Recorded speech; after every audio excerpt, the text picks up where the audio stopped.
दोस्तों, अगर हमारा मन खाली हो जाए तो हम उसमें कुछ ऐसी चीज डाल सकते हैं, कुछ ऐसे विचार डाल सकते हैं जिससे हम अपने मन की बकबक को शांत कर सकते हैं। जो विचारों का सैलाब हमारे मन में चलता रहता है, उन्हें हम बहुत अच्छी तरह रोक सकते हैं। और दोस्तों, अगर एक बार मन की बकबक रुक जाए तो फिर हम मन से जो चाहे जो करवा सकते हैं। इसीलिए अगर आप मन की बकबक को शांत करवाना चाहते हो तो इस कहानी को आखिर तक जरूर सुनिएगा। एक नगर की बात है। उसे नगर में एक नौजवान युवक रहता था। उसका नाम विकास था। उसे एक समस्या थी, और उसकी समस्या यह थी कि उसका मन हर समय भटकता रहता था। उसके मन में हर समय कोई ना कोई नकारात्मक विचार चलते रहते थे। उसके मन की बकबक कभी शांत नहीं होती थी। वह जब भी कुछ सोचकर करता तो कुछ अलग ही कर देता। कभी वह अपने अतीत के बारे में सोचकर पछताता था कि काश मैं उस काम को उस समय कुछ ऐसा कर दिया होता, उस काम को वैसा कर दिया होता। या फिर वह अपने भविष्य के बारे में सोचता रहता और डरता रहता कि कहीं भविष्य में ऐसा हो गया तो क्या होगा, कहीं मैं असफल हो गया तो क्या होगा, अगर मुझसे कोई गलती हो गई तो लोग मेरा मजाक उड़ाना शुरू कर देंगे। और ऐसे ही कई सारे नकारात्मक और असफलता से भरे विचार उसके मन में आते रहते थे। विकास हमेशा ही अपने विचारों में खोया रहता। वह अपने विचारों से मुक्ति पाना चाहता था कि उसके मन में कोई भी फालतू विचार कभी भी ना आए, लेकिन हर समय विचारों का सैलाब उसके मन में उठता ही रहता। इसीलिए जीवन में वह बहुत परेशान हो गया था। फिर एक दिन उसे किसी ने बताया कि यहाँ पास के ही जंगल में एक बौद्ध भिक्षु रहते हैं। उनके पास जाओ, वह तुम्हारी मानसिक समस्या का समाधान अवश्य कर देंगे। यह सुनकर विकास तुरंत ही बौद्ध भिक्षु के पास चला जाता है और अपनी सारी समस्या उन्हें बताता है। बहुत भिक्षु भी विकास की बातों को बड़े ही ध्यान से सुन लेते हैं और उसे कहते हैं कि तुम मुझसे क्या जानना चाहते हो। यह सुनकर विकास कहता है, हे गुरुदेव, मैं अपने मन को शांत व खाली करना चाहता हूँ। मैं आपसे यह जानना चाहता हूँ कि मन को खाली व शांत कैसे करते हैं। मेरा मन हर वक्त विचारों से भरा रहता है। मेरा ध्यान एक जगह लग ही नहीं पाता है, जिसके कारण मेरे हर काम में समस्या आ जाती है। मैं एक चीज करता हूँ तो नकारात्मक विचारों के कारण दूसरी चीज पर पहुंच जाता हूँ। मेरा मन एक जगह ठहरता ही नहीं है, और यूं ही हर दिन मेरे मन में हजारों विचार चलते रहते हैं। और यह कब होता है, क्यों होता है, मुझे कुछ पता नहीं चलता। बहुत देर बाद मुझे एहसास होता है कि मैं क्या करने बैठा था और मैं क्या कर रहा हूं गुरुदेव। मैं अपने मन को विचारों से खाली कर देना चाहता हूं। मैं चाहता हूं कि मेरे मन में एक भी विचार ना आए। जब भी मैं चाहूं मेरे मन में विचार आए। फिर बौद्ध भिक्षु ने कहा, किसी समस्या का समाधान तभी निकाल सकते हैं जब हम उस समस्या की जड़ तक पहुंच जाते हैं, समस्या को ठीक से समझते हैं और जानते हैं। आगे बौद्ध भिक्षु कहते हैं, जिस मन को तुम खाली करना चाहते हो, क्या तुमने उस मन को कभी भी थोड़ा बहुत भी समझा है, जाना है? यह सुनकर विकास ने कहा कि महाराज, मैंने अपने मन को जानने की बहुत कोशिश की है, लेकिन मैं जितना इसके बारे में जानता हूं, मेरा मन उतना ही रहस्यमय हो जाता है। फिर बौद्ध भिक्षु ने उस युवक को एक घड़ा देते हुए कहा कि जाओ, इस घड़े में छोटे पत्थर भरकर लेकर आओ। फिर वह युवक वहां से गया और छोटे छोटे पत्थर भरकर लेकर आया और उस घड़े को बौद्ध भिक्षु के पास रख दिया। फिर बौद्ध भिक्षु ने उस युवक से कहा कि इस घड़े को तुम अपना मन समझो और इस घड़े में भरे पत्थरों को अपने विचार समझो। अब इस घड़े में और पत्थर डालो। उस युवक ने घड़े में और पत्थर डालना शुरू किया, क्योंकि घड़ा पहले से भरा हुआ था। एक दो पत्थर डालने के बाद बाकी सारे पत्थर नीचे गिरने लगे। फिर बौद्ध भिक्षु ने उस व्यक्ति से कहा, रुको, जरा ध्यान से देखो। अब घड़े में पत्थर नहीं आ रहे हैं, बल्कि पत्थर नीचे गिर रहे हैं, क्योंकि यह एक घड़ा है। जो इसमें आ सकता था वह आ गया। अब इसमें और पत्थर नहीं आएंगे। अगर दूसरे पत्थर डालने हैं तो पहले वाले पत्थरों को निकलना होगा। यह सुनकर उसे व्यक्ति ने कहा, गुरुदेव, मैं आपकी बात समझ गया हूं कि आप मुझे क्या बताना चाहते हैं। हमें अपने मन को विचारों से ही खाली कर देना चाहिए। विकास की यह बात सुनकर बौद्ध भिक्षु मुस्कुराने लगे और कहा, पहले मेरी पूरी बात तो सुन लो, उसके बाद मन को खाली कर लेना। फिर बौद्ध भिक्षु ने उस व्यक्ति से कहा कि हमारा मन एक घड़े के बिल्कुल उल्टा है, क्योंकि घड़े को तुम पत्थरों से भर सकते हो, लेकिन मन को विचारों से नहीं भर पाओगे, क्योंकि मन तो हमेशा खाली रहता है।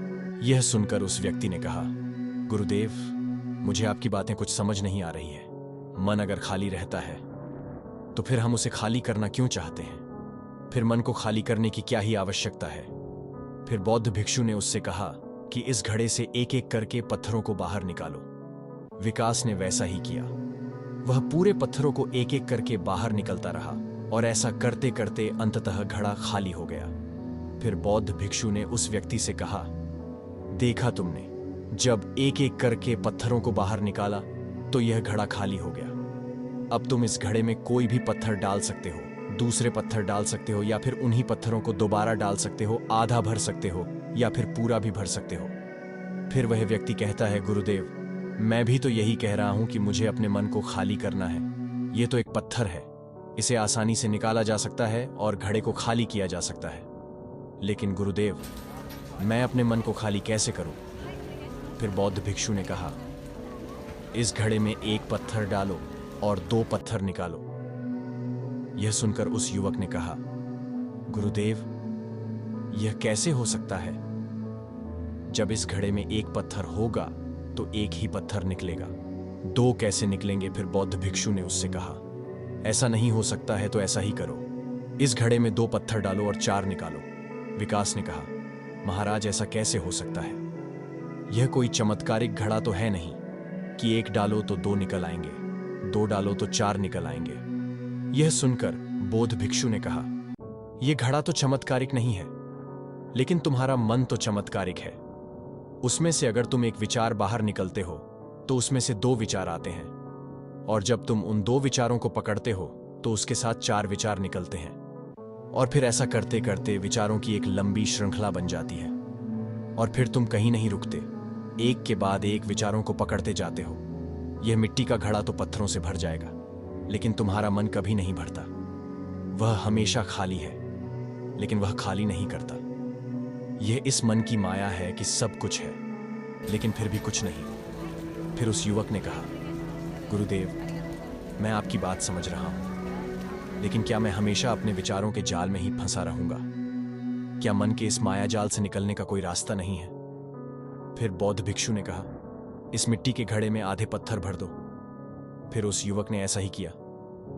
फिर बौद्ध भिक्षु ने कहा, अब इन पत्थरों में से कोई एक पत्थर चुनो और उस पत्थर की एक छोटी सी मूर्ति बनाकर मुझे दे दो। मैं जानता हूं कि तुम एक अच्छे कलाकार हो। विकास ने एक पत्थर निकाला और उस पत्थर को बौद्ध भिक्षु के सामने ही तराशने लगा।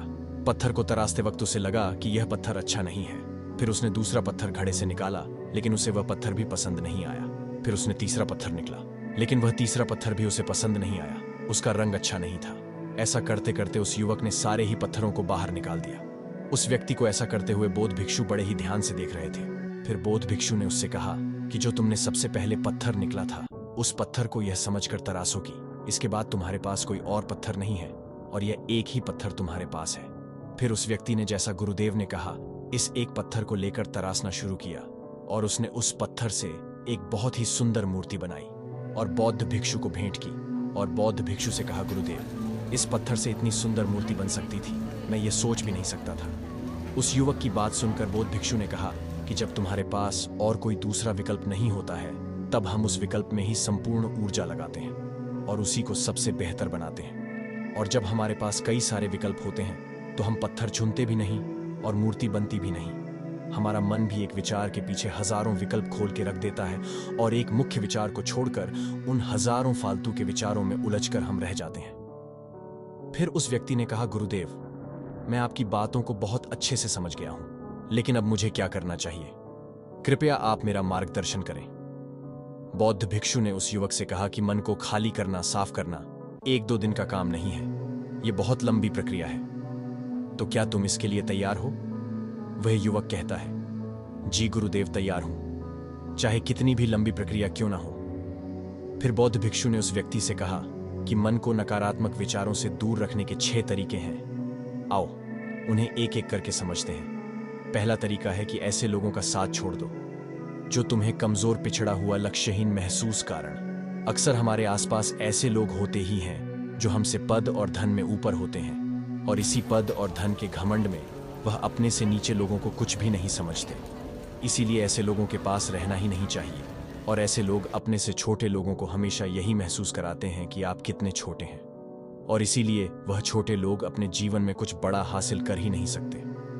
इसके अलावा कई बार हमारे मित्र और घर परिवार के सदस्य भी ऐसे होते हैं जो अक्सर हमें छोटा महसूस कराते हैं, हमें नीचा दिखाने की कोशिश करते हैं, लोगों के सामने हमारा मजाक बनाते हैं। तो ऐसे लोगों से जितना दूर हो सके उतना दूर रहो। ये लोग ऐसे होते हैं कि तुम्हारी नजरों से तुम्हारी गरिमा को दूर करके तुम्हें लक्ष्यहीन बनाते हैं और फिर तुम्हें खुद की काबिलियत पर शक होना शुरू हो जाता है। तुम्हारे अंदर खुद के प्रति नकारात्मक भावनाएं आ जाती हैं और यह नकारात्मक विचार तुम्हें मानसिक तनाव और चिंता की ओर ले जाते हैं। फिर बौद्ध भिक्षु दूसरा तरीका बताते हुए कहते हैं कि तुम बहुत ही कम और चुनिंदा लोगों को ही अपना मित्र बनाओ। ऐसे लोगों को ही अपना मित्र बनाओ जिनसे तुम कुछ सीख सकते हो, जिनकी तुम इज्जत कर सकते हो, जो तुम्हारी भावनाओं को समझ सके, जिनकी सोच तुमसे मेल खाती हो, जो जीवन में तुम्हें आगे बढ़ाने में सहायता करे। हमारे जीवन और चरित्र में हमारे माँ बाप के बाद हमारे मित्रों का ही सबसे ज्यादा योगदान होता है।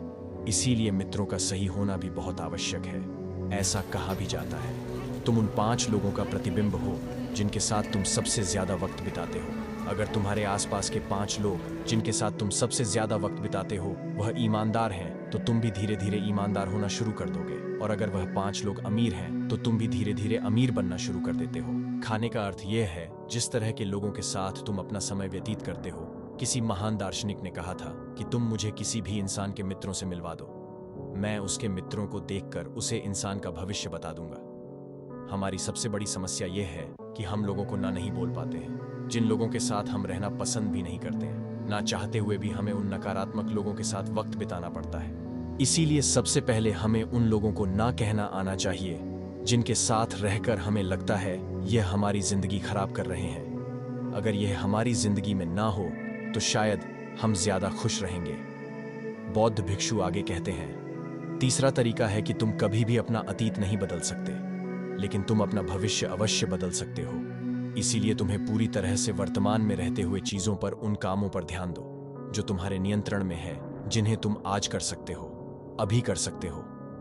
बौद्ध भिक्षु कहते हैं, मेरी एक बात हमेशा याद रखना, केवल वर्तमान में रहकर भविष्य को संवारा जा सकता है, अतीत में रहकर नहीं। इसीलिए वर्तमान में जीने की आदत डालो। चौथा तरीका है, तुम स्वस्थ और पौष्टिक खाना खाओ। हमारा शरीर ऊर्जा से चलता है और हम जैसा खाना खाएंगे वैसी ही ऊर्जा हमारे शरीर को मिलेगी। अगर हमारा शरीर स्वस्थ नहीं रहेगा तो हमारा मन कैसे स्वस्थ रहेगा? जब शरीर कमजोर और बीमार रहता है तो हमारे मन में नकारात्मक विचार आते हैं और स्वस्थ शरीर में स्वस्थ दिमाग का वास होता है। इसीलिए शरीर को स्वस्थ पर मजबूत रखना हमारी जिम्मेदारी है। बौद्ध भिक्षु कहते हैं कि 5वां तरीका है कि रोज ध्यान करो। ध्यान करने का सबसे उपयुक्त समय सुबह या शाम को सोने से पहले होता है, लेकिन तुम्हें अगर ध्यान में गहरा जाना है तो सबसे उपयुक्त समय रात का ही होता है। रात में सोने से पहले ध्यान करने से नींद में भी सुधार होता है और बहुत गहरी नींद आती है। ध्यान करने के लिए तुम अपनी सांसों पर ध्यान केंद्रित कर सकते हो, या फिर तुम अपने मन में उठने वाले विचारों पर भी ध्यान केंद्रित कर सकते हो। मन में उठने वाले विचारों पर ध्यान केंद्रित करने से हम करने वालों का ज्यादा फायदा होता है, क्योंकि इसमें आसानी से गहरे ध्यान में उतर जा सकता है। अगर तुम जान नहीं कर सकते हो तो रोज खुद के साथ अकेले में वक्त बिताओ, खुद के व्यवहार को समझो, देखने की कोशिश करो कि मन में किस तरह के विचार उठ रहे हैं और क्यों उठ रहे हैं। बौद्ध भिक्षु आगे बताते हुए कहते हैं, छठ तरीका है, नई नई जगह घूमने जा सकते हो, क्योंकि एक पुरानी कहावत है, क्योंकि एक लंबी यात्रा आपको 100 किताबों के बराबर ध्यान देती है। गौतम बुद्ध अपने जीवन काल में 9 महीने लगातार घूम रहे थे। उसका भ्रमण करने का कारण था नई नई जगह जाने से ज्ञान की प्राप्ति, साथ साथ मन को एक नयापन भी प्राप्त होता है। नई जगह घूमने जाने पर हमारा मन उत्साहित रहता है। फिर बौद्ध भिक्षु कहते हैं, मन के जाल में कभी मत फंसो, मन को खाली करने की कोशिश मत करो, जीवन में ध्यान करना सीखो, अपने ज्ञान को केंद्रित करो, अपने ध्यान में एकाग्रता लाओ और जीवन में जो भी कर रहे हो उसे पूरी मेहनत के साथ अंतिम समझकर करो। काम को ऐसे करो कि उसके बाद तुम्हें और कुछ नहीं करना है, और जब फिर दूसरे विचार पर कार्य करो तो बस उसी पर कार्य करो, किसी तीसरे विचार पर नहीं। मां के माया जाल से निकलना इतना आसान नहीं, लेकिन ध्यान करने से सब कुछ पाया जा सकता है। दोस्तों, आशा करते हैं आज की इस कहानी से आपने जरूर कुछ मूल्यवान सीखा होगा। कहानी अच्छी लगी हो तो वीडियो को एक लाइक और चैनल को सब्सक्राइब जरूर कर दीजिएगा। मिलते हैं अगले वीडियो में, तब तक के लिए धन्यवाद।